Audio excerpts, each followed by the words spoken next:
from my view, from what I can see, Yeah. the Democratic policy seems to be, we want Trump out.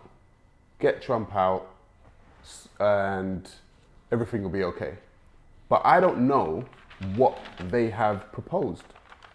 I don't know what they're proposing. I know they don't like Trump. I know the Democrats don't like Trump. This is from what I can view in as a layman watching this.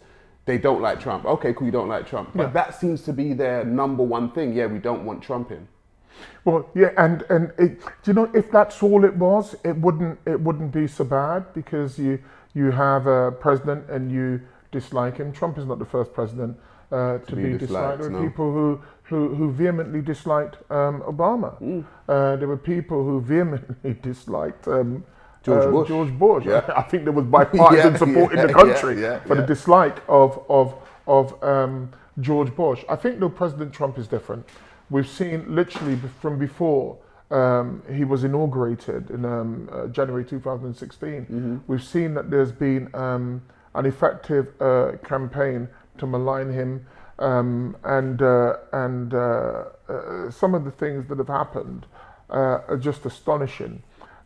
Many people now don't wish to speak about the whole Russian hoax investigation, which was nonsensical from the beginning. I mean, I wrote an article in 2016. It was just nonsensical, and you know, I pointed out at the time and that nothing would come of it. Nothing didn't. But what it did expose, it exposed what is effectively well, no, it's worse than propaganda. Real criminal intent in organisations like the CIA, with Comey, at the FBI. You know, we've recently seen a lawyer plead guilty to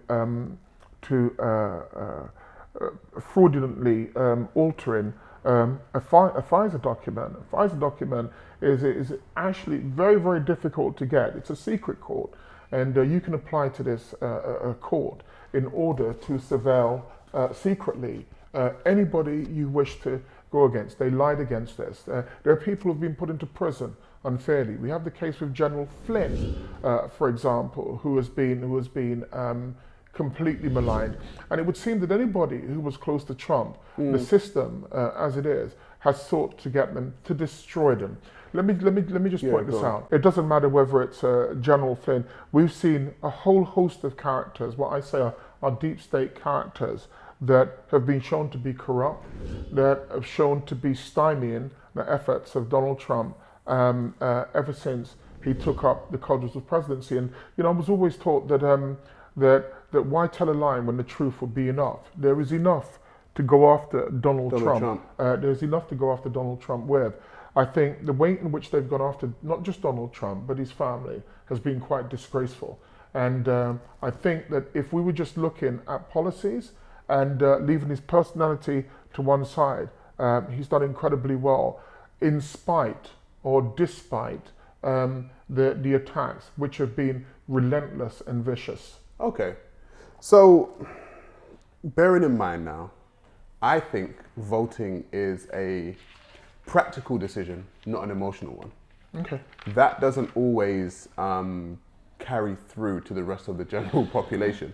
I think a lot of the population vote based on emotion and not practicality. I think you should vote for who is going to benefit you and what is going to benefit you, regardless of the person's character. Because human beings, in my view, human beings will be humans, and you can always find some kind of dirt on a human being. When it came to Clinton, my whole stance on Bill Clinton was, if he cheated on his wife, did that stop him doing his job? Because men cheat on their wife every day. But do they? Yes, they do. Okay. But it doesn't stop them doing their job. Yeah. A lot of people got emotionally involved in that and said, listen, we don't want him in there because he cheated on his wife, etc., etc. Now, we're going to get to Joe Biden. Now, bearing in mind, Well, hold it a minute. There are a couple of things. I'll just all right, go on. Yeah, because we're speaking about, you mentioned 2 points. The first point that you mentioned, the second point you mentioned, and I have to do it first because it's a little bit of levity, is that men cheat on their wives all the time. I actually don't believe that to be true. Men cheat on their wives. Not all men. Well, of course they don't. And I don't actually believe it's the majority of men either. Neither do I. But neither do I. And so, you know, I'd have to pull you up on that. But part. it's a regular occurrence. It's regular enough that we know about it. Yeah. And if they're not cheating on each other, they're probably cheating with women, meaning that women also do it from time to time too. Right. But you spoke about that people shouldn't vote emotionally, when the truth is that across the Western world, people vote emotionally all the time. You know, I spoke to our friend who owns here, and he said to me, "I vote Labour," and I asked why. He said, "Well, my parents voted Labour." But is that the practical choice? Well, we were speaking about whether or not people vote practically or emotionally, and I'm saying that it can be one or the other, but sometimes it's a combination of the two.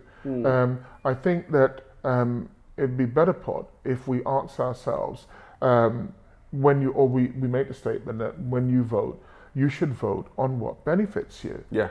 If it benefits you, then vote for it. If it doesn't benefit you, then perhaps you should look at it again. Okay, so I agree. Critically. I hear you. So if we go to Joe Biden now, Yeah. I've seen Joe Biden. Well, first of all, Joe Biden's a man. So we're going to look at his personal now and look at his and see if he's got anything going on with his policies. So Joe Biden's a man with a sexual assault charge currently facing a sexual assault charge with a woman named Tara Reid. In her response to Biden's denial, Tara Reid emotionally describing what she says happened in the spring of 1993, describing being asked to bring then-Senator Joe Biden a gym bag in a Senate office building. He greeted me, he remembered my name, and then I said, you know, "Here you go, Senator." I handed him the bag, and it happened very quickly. She alleges Biden pushed her up against the wall of a Senate corridor and put his hand under her clothes. He had his hands underneath my clothes, and it happened all at once. He had one hand underneath my shirt, and the other hand, I had a skirt on, and he went down my skirt and then went up. I've seen videos personally of Joe Biden being what I would describe as creepy, right? I would describe it as creepy towards women. Yeah. That's his character. Okay. Right? Now, whether or not he gets found guilty with the Tara Reid thing, I don't know. Whether or not his creepiness could just be a subjective perception, could be. Yeah. What is Joe Biden like politically? Okay, well, there are two different parts. All right, go on. You made. You spoke about him personally, and then you've spoken about him politically. Now look, Joe Biden, and it's only fair to say, has not been charged with any offence at the moment, and your perception of him as creepy might be your perception. As I said, subjective perception. Yeah, it is. But as far as I'm aware, there is no criminal charge for being creepy. For being creepy. I agree. So I think it would be right for us to say that Joe Biden has not been charged with any type of offence. He's under investigation. That is true with Tara Reid. And I've read Tara Reid's story, and it's compelling. And I think one of the most disgraceful aspects of the Tara Reid story, apart from the fact that it has, it seems truthful to me. Right. The fact that the Washington Post refused to run with the story after they sat down, and I think the New York Post too, tells you a great deal about where politics are in America. I mean, I will give, I know we haven't got to her yet, but I will give Kamala Harris some credit. Not much, but some, because I find her a pernicious operator too. When she was asked, when she was actually running to be the Democratic nominee for president, a question was asked of her regarding Joe Biden. And it's interesting, her answer. When she was asked about Tara Reid, she said, I believe him, and I respect them being able to tell their story and having the courage to do it. Do you believe that the vice president should enter this race? Oh, he's gonna have to make that decision for himself. I wouldn't tell him what to do. And my hats off to her for being consistent, is that I think that Tara Reid should be believed. Yeah, the allegations are very serious. This is what Kamala Harris said. Secondly, when she was asked, do you believe that Joe Biden should still be part of this race, she says, well, that's a decision for Joe Biden to make. Now look. Let me cut you there. This is an odd pairing then. Joe Biden and Kamala Harris. He's running for president. She's going to be his VP. Yeah? She's openly stated that Tara Reid, the woman who's got the sexual assault allegation against Joe Biden, should be believed. Well, can I just say to you... However, she's willing to run with Joe Biden, not knowing, but believing that Tara Reid should be believed, and the man that she's now going to call president likes to sexually assault women, her being a woman herself. Now, firstly, I don't believe he's going to be president, but let me just say but he could be. Well, absolutely he could. Let me say to you, it's actually worse than that. Yeah, you want to extrapolate and widen it out. Joe Biden's actually been accused of odd behaviour by 8 women. Yes. It's not just Tara Reid, and 8 women. And it's interesting that the Me Too movement has been suspiciously silent regarding Tara Reid. And I remember back in 1993 when she made the initial allegation against Joe Biden, when she reported it, she was told that perhaps she should dress a little bit more conservatively. Who said that? Well, this is what was said at the time. This is in her story. This is what she said, that she should dress a little bit more conservative. And so that tells you a great deal. But as I said to you, the Me Too movement have been suspiciously quiet, because apparently Me Too only applies to Republicans or friends of Trump, but perhaps I'm not quite certain. I think that the reason why the story... Is that sarcasm there, big bro? Well, there's nothing wrong with sarcasm there. But let me just say to you, why I say to you that it's worse when you point out about the odd pairing between both Kamala Harris and Joe Biden, because it gets worse. Not only has she accused Joe Biden of effectively being a sexual predator. And at this point, if there are anybody under 18 listening, I'd ask you to put your fingers in your ears.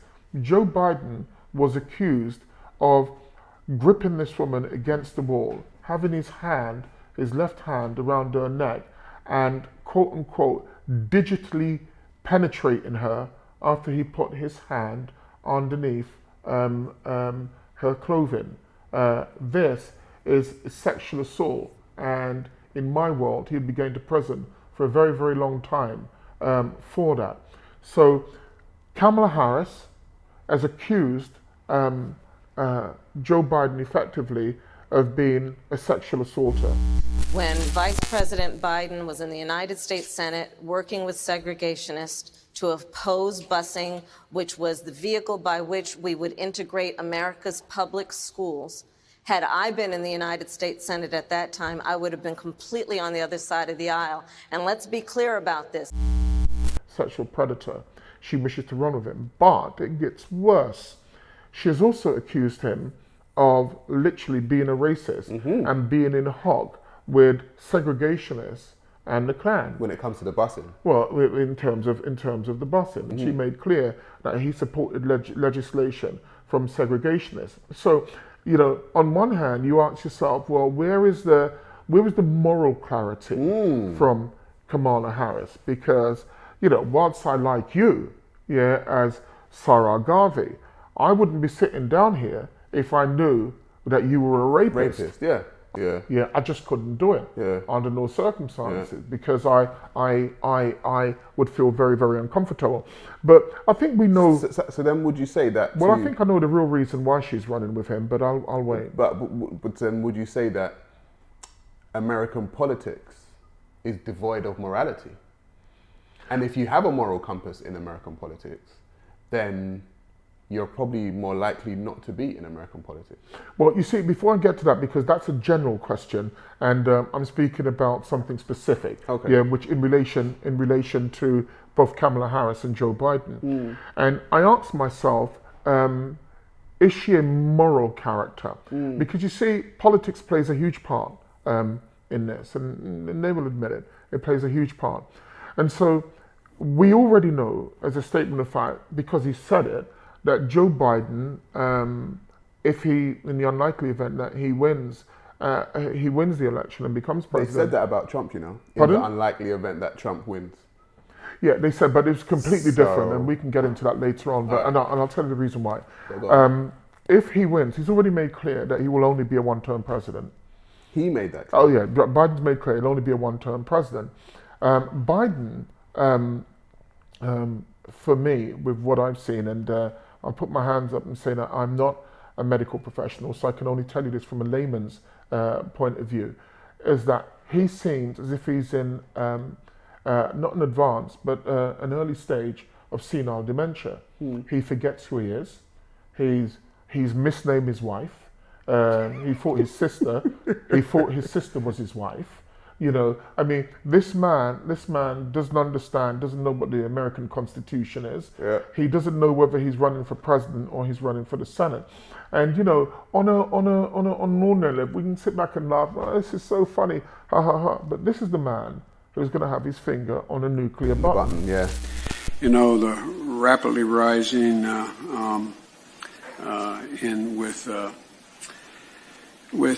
don't know. This is a man who is not complex mentis, as far as I'm concerned. And the Democratic Party know this. Look, they have put in Kamala Harris as the VP running mate with Joe Biden. This woman couldn't carry her own state in California. She couldn't carry her own We're state. gonna get to her. Yeah, she came. Seem like you want to get there she quicker came than. forth. No, I don't want to get there quick at all. I'm just because you know there were some good aspects of her. Okay. But what I'm saying is that I'm not going to get involved in racial politics. Yeah, Right. I cannot support Kamala Harris because she's Just black. because she's got under some no colour in her, circumstances. You know, because I am more into you're my brother. Yeah, according to your morality. Right. Yeah, according to your decency, according to your ethics. According Do to you your understand? psychology, yeah. According to your psychology. I cannot support you just because you're black. You're black, yeah. This is old politics. Yeah? This is the politics of the plantation. 'Cause if And that we were- have to be very careful If with that was if that was, you know, true, then Obama would have done everything for black people, and he never. If you go and look at a video of Biden in 2015 and look at Biden in 2020. Anybody in there, whether or not the economic and foreign policy of this administration has made them better off in the last 8 years. And in addition to that, we have to make sure that we are in a position that we can insure every single solitary kid. We can provide catastrophic health insurance right off the bat. We can do that for the cost of just one thing, the tax cut for people in the top 1%. And with I don't know. You got to give them to the people who are going to spend the money. You got to deal with making sure American companies can be competitive, have a health care plan that doesn't put them at a disadvantage when they compete overseas. You know, there's during World War II, where Roosevelt came up with a thing that, was totally different than he called it His morals were different, and everyone thought that because he's black, he's going to be their brother, and it just didn't turn out that way. So I totally get you. Yeah, absolutely. So look, all I'm saying is that this election is going to be very interesting. And as I said to you, Kamala Harris has decided to run with a man who has these character flaws. But worse than that, this is the man who will not be able to effectively govern America because mentally he is not there. Physically, he is not there. The decline, is right there in your face, and you think to yourself, why on earth are they putting this man there? He hasn't debated Donald Trump yet. He can't debate Donald Trump. Donald Trump will slaughter him. And you ask yourself, why are they doing this? Well, they're doing this because Kamala Harris couldn't win election. as a prime minister. Elizabeth Warren, Pocahontas is wholly useless. I mean, personally, if they were asking me who to pick, you should have picked a heavyweight, like, for example, like a Susan Rice. Even though she has some baggage with the Obama administration, she's a far more solid, for me anyway, she's a far more solid, should have been a far more solid VP candidate, not Harris. All right, big bro, let's get to Joe Biden's family now. Okay. Some information has, come my way that his son was involved in a very interesting deal with China. Yeah. Do you care to expand on that? What do you mean by interesting? I'd just say interested. Okay, look, I'd say this first. His son is not on the ticket to be president.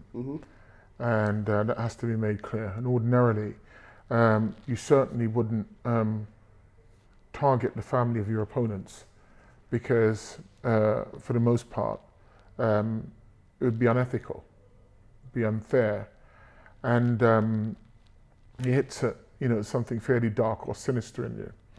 However, in this circumstance, I don't believe that any of those things apply for this reason. We've seen with the family of Trump, and let me be very clear, I'm not a supporter of any political party. I've made that very, very clear. I just try to look at things objectively and try not to follow the herd. Sometimes it gets me into trouble, but sometimes it doesn't. But as I said, in this particular circumstance, I think that it's legitimate to look at the son of Joe Biden, not just his son, but other extended members of his family who have made literally millions upon millions through the association with Joe Biden. Joe Biden, for me, is not a politically moral man, and I think that his son has taken his lead. Now, one of the reasons why we will look at his son, because I've seen numerous attacks on, for example, Eric Trump, on Donald Trump Jr., and I want to regale you with a story on Hunter Biden. And then at the end of the story, his son's name's Hunter? His son's name's Hunter. His other son unfortunately died a couple of years back. But the reason I want to tell you about this story is at the end of it, when you hear this story, I want you to ask yourself, would the mainstream media have given a pass had this been Eric Trump? Eric Trump. Or Donald Trump Jr. So you're looking at what we call fairness, equity, justice. I contend they wouldn't. Now, there's been a lot of hoo-ha in the media with Trump and some in the Democratic Party going after Hunter Biden. Now, there are things about him personally that they went after that I thought they were completely out of order on. So, for example, in terms of his personal life, that's got nothing to do with me. However, where I believe he has crossed the line is when he uses his father's office to enrich himself and other members of the family. It is at that point that he becomes a legitimate target. So I read a book, a great book called Secret Empires, How the American Political Class Hides Corruption and Enriches Family and Friends. And it was by Peter Schweitzer. And it was almost like reading Mario Puzo's The Godfather, because it came over like that in terms of how, I don't know if did you remember The Godfather 3, where the deals were being made, for example, with the Vatican, nothing was as it seemed. Yeah. Similarly, in this particular book, with the Biden family in particular, and in particular Hunter Biden, it reads like something out of a crime thriller, out of a novel. Now, I want to tell you a very brief story, and I'll read it from the book. It says, in December 2013, Vice President Joe Biden flies to Asia for a trip, and the centerpiece for that trip is a visit to Beijing, Peter Schweimer is saying. He says, to put this into context, in 2013, the Chinese have just exerted air rights over the South Pacific, the South China Sea. Now, if you know anything about global politics, this is going to be the next huge area of conflict in the world, and they continue. He says they, meaning the Chinese, basically have said, if you want to fly in this area, you have to get Chinese approval. We are claiming sovereignty over this territory. Now, look, this is highly controversial in Japan, in the Philippines, and in other countries in that particular area. He carries on. Joe Biden is supposed to be going there to confront the Chinese, allegedly, on behalf of Obama and the Democrat government. Well, he gets widely criticized. This is Joe Biden, on that trip for going soft on China. Well, why would you jump onto Air Force Two, go to China? Your job is to confront the Chinese over what is going to be a flashpoint in the future. Absolutely guaranteed. Absolutely guaranteed. The way in which we're getting at the moment, there will be war in that region if this particular situation is not dealt with. Now, so he gets widely criticized. The book goes on and it says, so basically, no challenging them, and Japan and other countries are quite upset about this. Now look, think carefully about this. Joe Biden becomes Obama's vice president in 2008. His son Hunter co-founded a new company called Rosemont Seneca Partners in 2009. Immediately, they're given extraordinary opportunities in China. Remember, Biden says, we'll be tough on China, all this nonsense.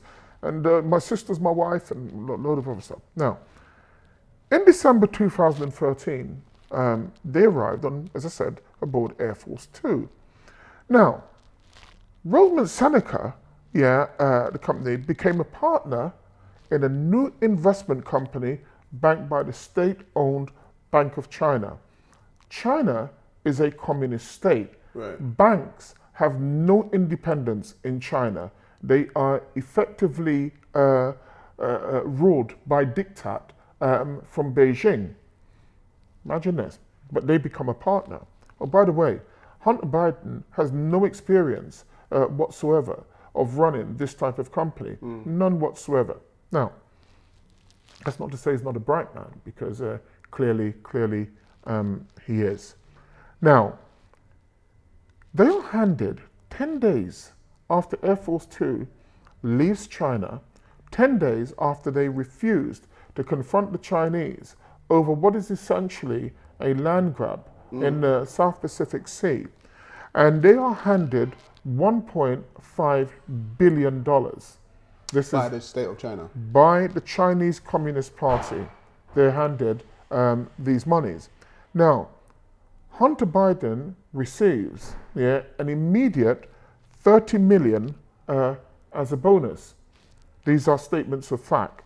Now, I would ask you, had this been Donald Trump, had Eric Trump, for example, flown over on Air Force Two, and Donald Trump was, say, for example, vice president, and the deal of that nature was sought and obtained, and you receive $1.5 billion to go into your company, your son receives $30 million up front, his company receives $1.5 billion. What would have been the outcry from media companies?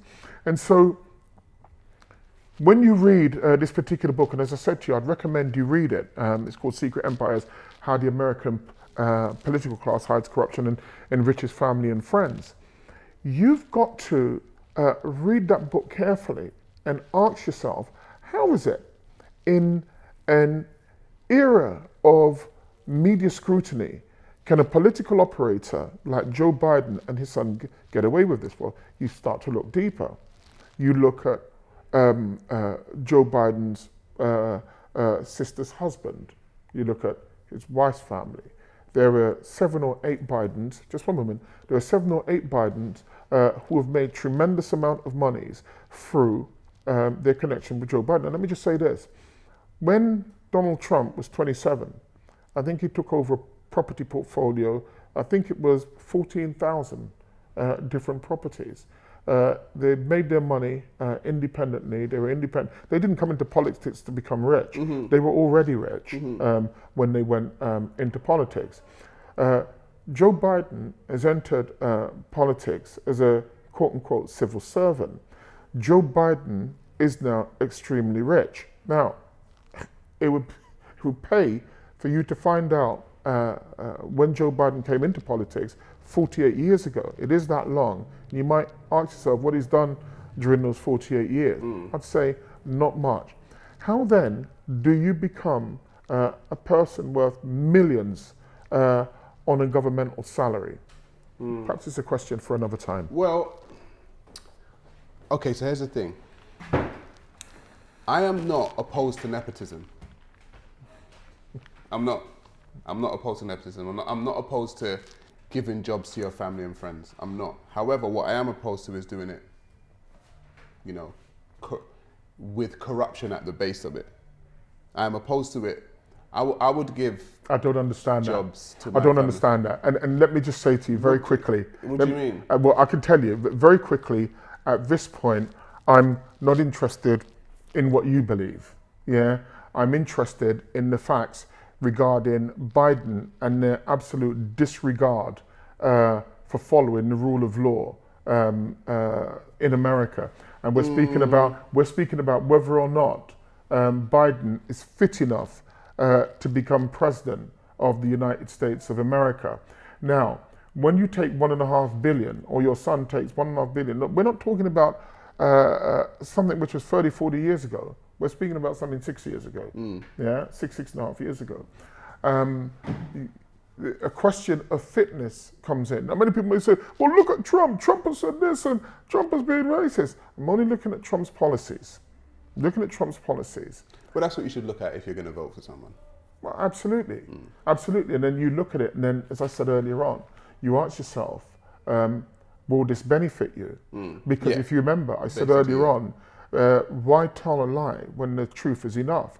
There are ample things to go after Trump for, and they're missing an open goal. Well, it seems like there's ample things to go after Biden for now. But there is ample things because he's been in politics for a very, very long time. I think Trump is very different. Trump was a private citizen, and you know, he was a businessman acting in a cutthroat environment. Business is very, very cutthroat, and you know, unfortunately, you've got to deal with people ordinarily that you wouldn't deal with.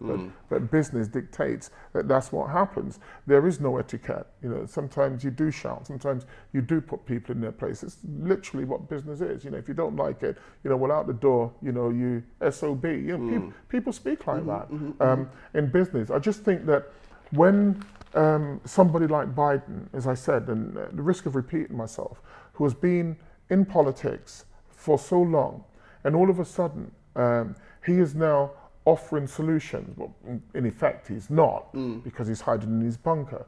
But his solution is, well, I'm going to bring light to America. Well, you know, what does that mean?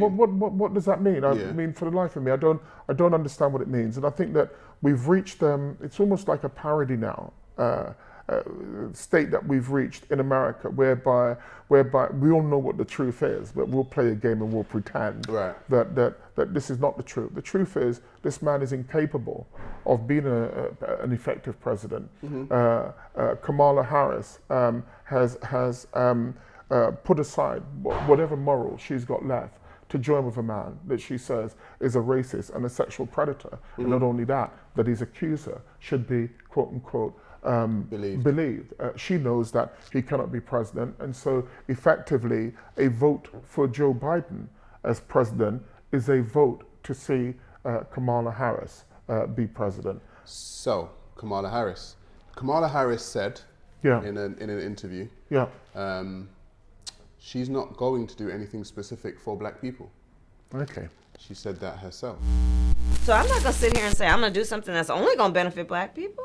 No, because whatever benefits that black family will benefit that community and society as a whole in the country, right?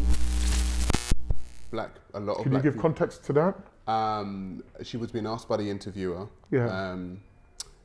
the interview was saying to her, listen, a lot of black people, the black vote in America is a big one. Yeah. And, a lot of black people would like to vote for you, but they want to know what you're going to do for them. She said specifically that she's not going to do anything specifically for black people. I don't believe any president is supposed to, personally, of It's America, supposed to do what? do anything specific for black people. I don't. I absolutely I disagree. I believe that black people are supposed to do things for themselves. You're conflating two totally different issues, and I'm going to tell you the reason why. If you look, for example, there are different organizations in America, and they lobby heavily based on what they believe on their own behalf. So, for example, you can look at the American Israel Public Affairs Committee, AIPAC. AIPAC are one of the most effective lobbying organizations in America at the moment. And they lobby on behalf of better relations politics with America, on behalf of Israel. I think they're But why? Well, just hold on a moment. I think they're an effective organization, and they do what they say on the pack.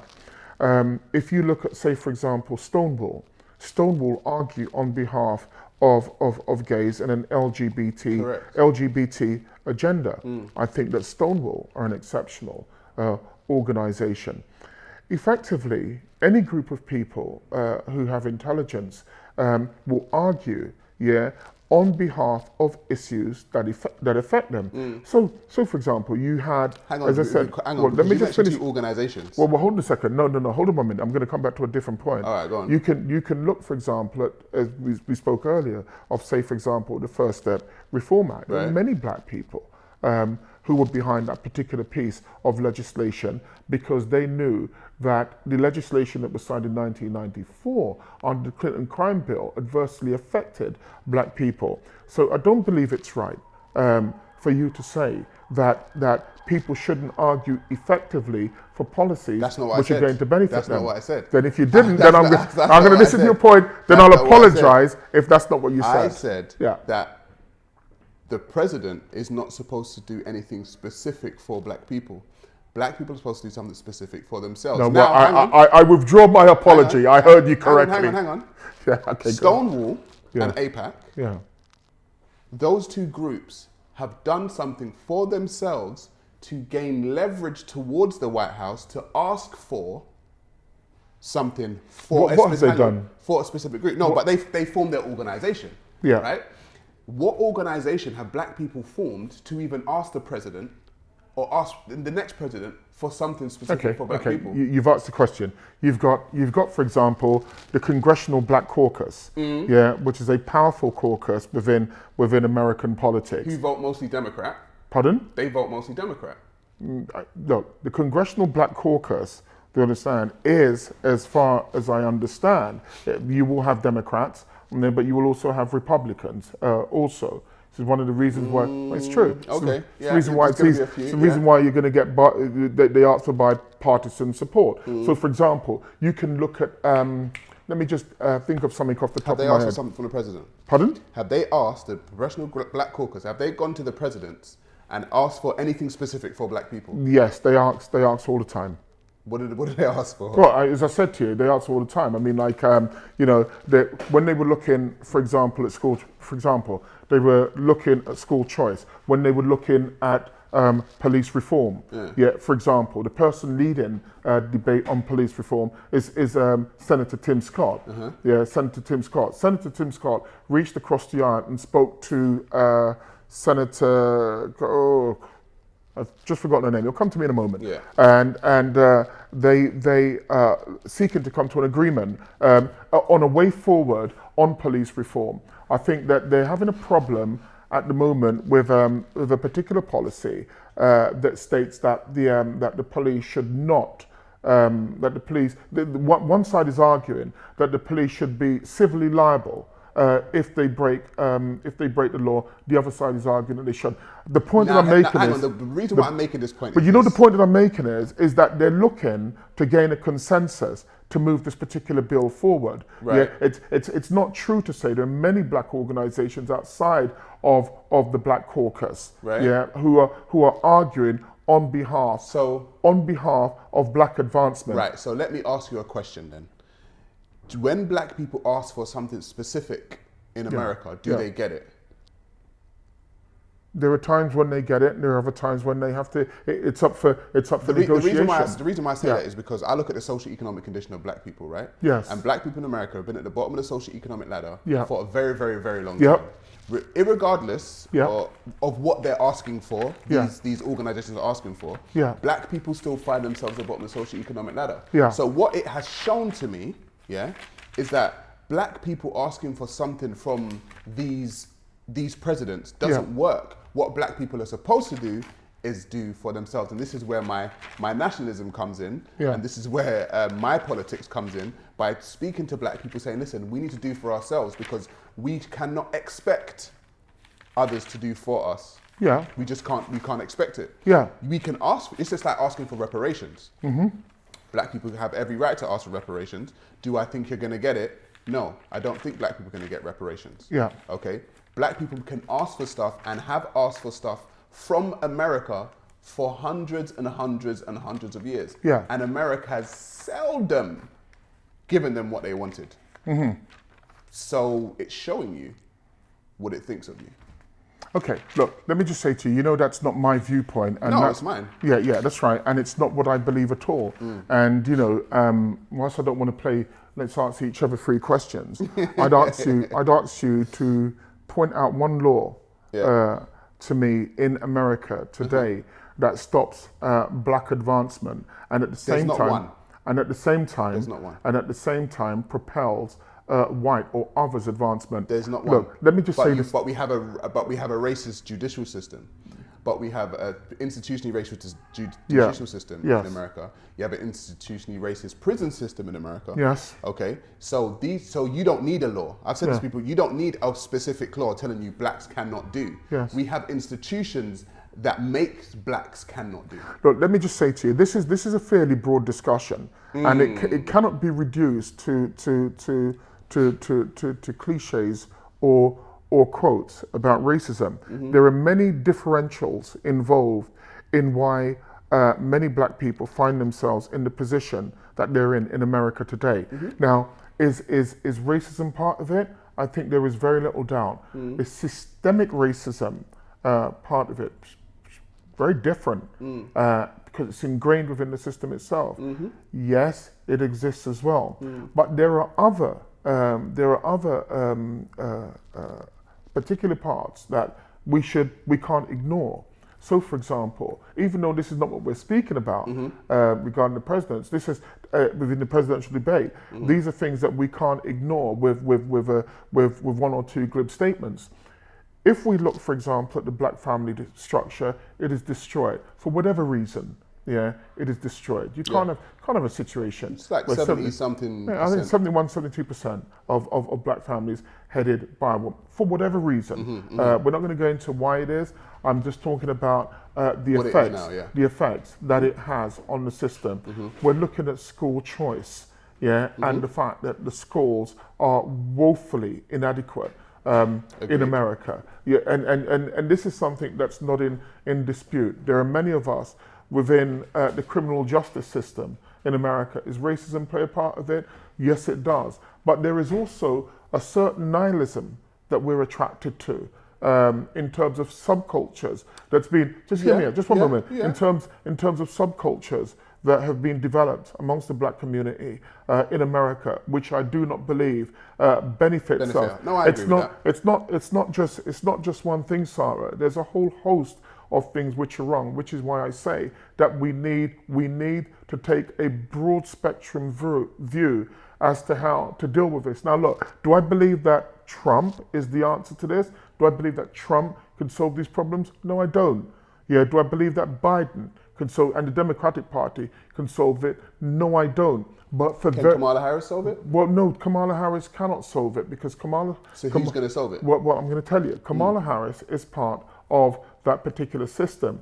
I'm saying to you that the first thing that has got to be addressed is the education system, because a functional educational system opens your eyes to what the world actually is, yeah, and it enables you, yeah, or arms you to go out into the world, to see the world for what it is, and then succeed.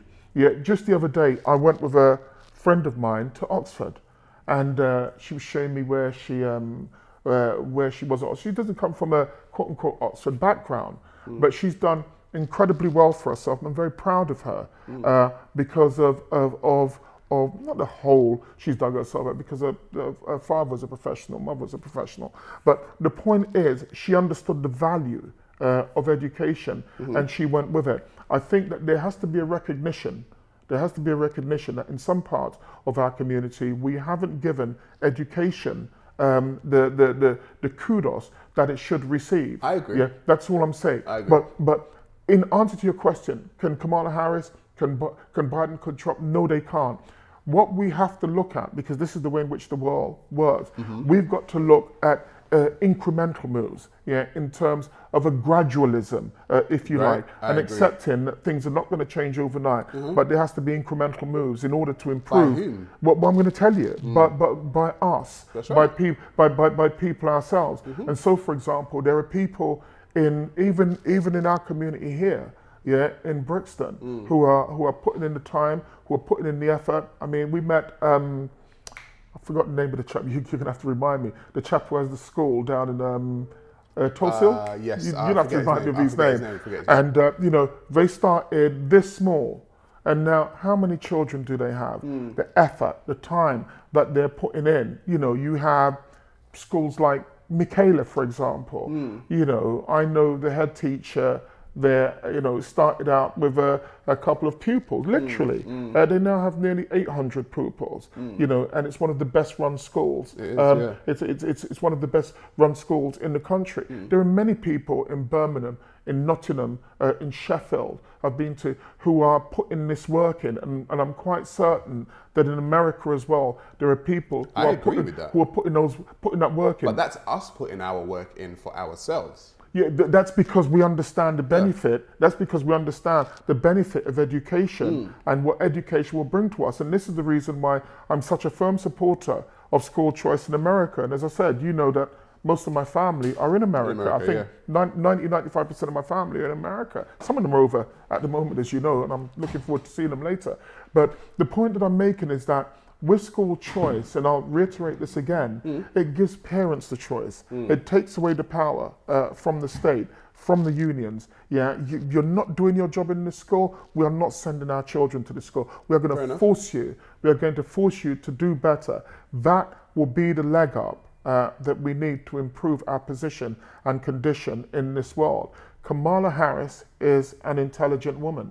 I personally don't believe she's a moral woman. I don't believe that Joe Biden is a moral man. For that, I don't even believe that Trump is a moral man, because morality a lot of the time doesn't come into politics. And so this is the reason why I look not at their morals, yeah, and I look at their work. What have they done? Okay, so let's go. That's what I'm interested in. Let's go to Kamala Harris's work, because I was speaking about her earlier. And there's an incident where there is a certain man, it's actually on Vice TV, who is actually I think his name's Jamel Trulove. Yes. Never in a million years I would have thought that they were going to charge me for sales murder. I never talked to no detective, no police officer, no DA, nobody. Just arrested and then charged. Arrested and charged, that's it. Was the first time you saw Kamala Harris in person the day that the verdict was issued? She showed up at the two most pivotal times in this first trial, and me being convicted and me being sentenced. She wanted to be present for a celebration of a conviction. That's what it felt like, a celebration? A celebration, that's what it felt like. Yeah. he's talking about what happened when Kamala Harris was district attorney. Yeah. In his district. Yeah. And he was Los Angeles. Los Angeles. He was falsely accused. Jamal, I'm going to read you a quote real quick. The job of a progressive prosecutor is to look out for those overlooked, to speak up for those whose voices aren't being heard, to see and address the causes of crime, not just their consequences, and to shine a light on the inequality and unfairness that lead to injustice. It is to recognize that not everyone needs punishment, that what many need, quite obviously, is help. Kamala Harris wrote that in her book, The Truth We Hold. Does that sound consistent with the kind of with the brand of justice that you saw administered by offices that she was running? It definitely sounds like Kamala Harris right now as a senator. But at the time of her being the head district attorney of San Francisco, that is almost polar opposite of what I felt and what our community felt in San Francisco. And her office treated this black man so badly that it made me actually wonder if she had some kind of vendetta. This is what I was wondering, against black men. I know Kamala Harris's dad has not spoken very well of her. No. He's a black man himself. He has not spoken very well of her. Well, let's say this is, her father is an incredibly well-educated man. He's a professor. Yeah, he's a professor. He's a Jamaican.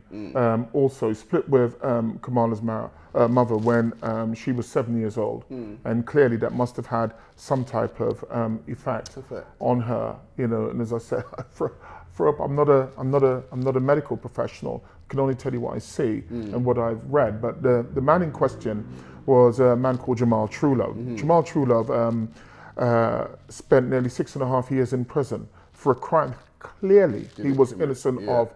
It was very unusual for a state prosecutor to take such an interest in a case. She actually attended court. Kamala Harris actually attended court twice to ensure and literally hid evidence that would have exonerated this man. He spent 6.5 years in prison, and not only that, I think he won almost 30 million in a payout by the city of Los Angeles. It's one of the problems that I have with Kamala Harris. Kamala Harris seemingly, has a problem with black men. Right. Seemingly has a problem with black men. And it seems that her time as Attorney General, as a state attorney in Los Angeles, is littered with cases against black men. For example, we'll remember a time where she was responsible for incarcerating over 1,500 black men for marijuana offences. However, when she was asked had she ever smoked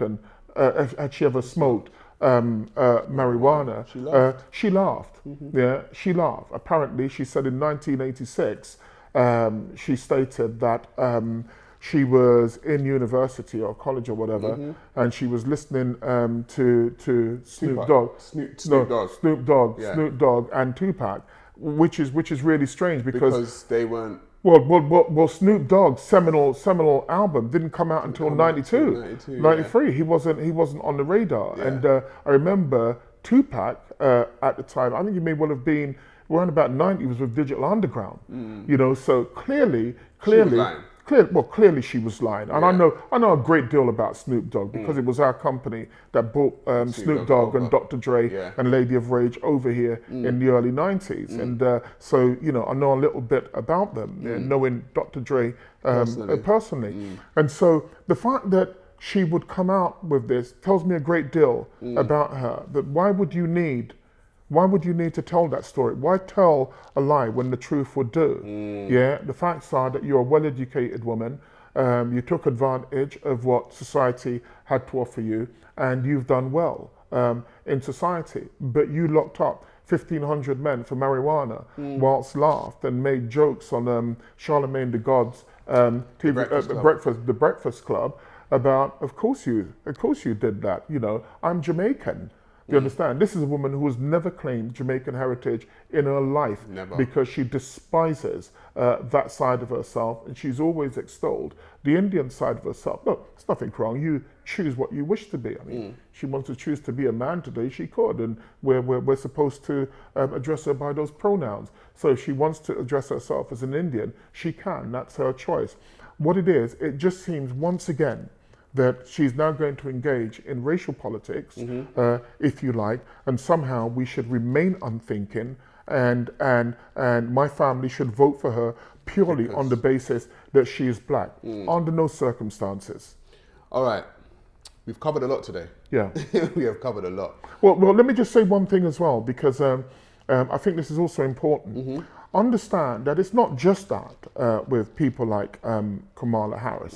When I say people like, I mean people like in the context that the Kamala Harrises of this world have a view which is being given to them, which they are now running with and professing it as their own. And one of them, for example, is abortion. Now, how can someone like Kamala Harris support legislation which is now in the statutes in a few states in America, where it states that children, women could have the right to abort children one day before the birth. And in the event that the child survives the abortion, it's then not down to the doctor who has sworn a Hippocratic oath, but it's down to the woman as to whether or not that child survives. For Christians or for moral people, to support that position is quite disgraceful, and that, with respect, is a position that Kamala Harris supports. She does.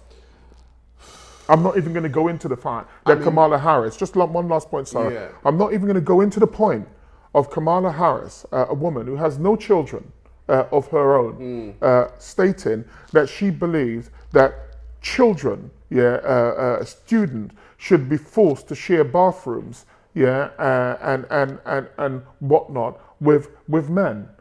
Girls should share it with men. You know, when you're 13, 14, you are incredibly unsure of your sexuality and whatsoever. And she wants that to be the law. Why? Because she doesn't want to discriminate against transgenders or anyone else. Kamala Harris is many things. She is bright, she's erudite, she's eloquent, but she's not a moral character. And even though I said that you don't look for morality, you do at least look for consistency. And there is no consistency with Kamala Harris. What a closing statement. We've covered a lot today. And I would just say, to end with all that we've covered today. There has to be a part 2 and a part 3, because I haven't delved into this enough. We've just really hit the surface, Sarah. This has to be a 2 and 3 part series. No problem. We will hopefully we'll have a private conversation afterwards. But I believe that we haven't looked at this deeply enough. But at the same time, it's an opener. It's almost like a pop culture opener. And it's something that we should delve deeper into. Okay, so with all that we've covered today, in your opinion now, how would you advise black people in America to vote? Well, that's a presumptive statement, because I wouldn't advise them. I wouldn't tell them who to vote for. I mean, if my opinion was asked for, I would say to you that you've got to vote for a president that you believe is effective in delivering.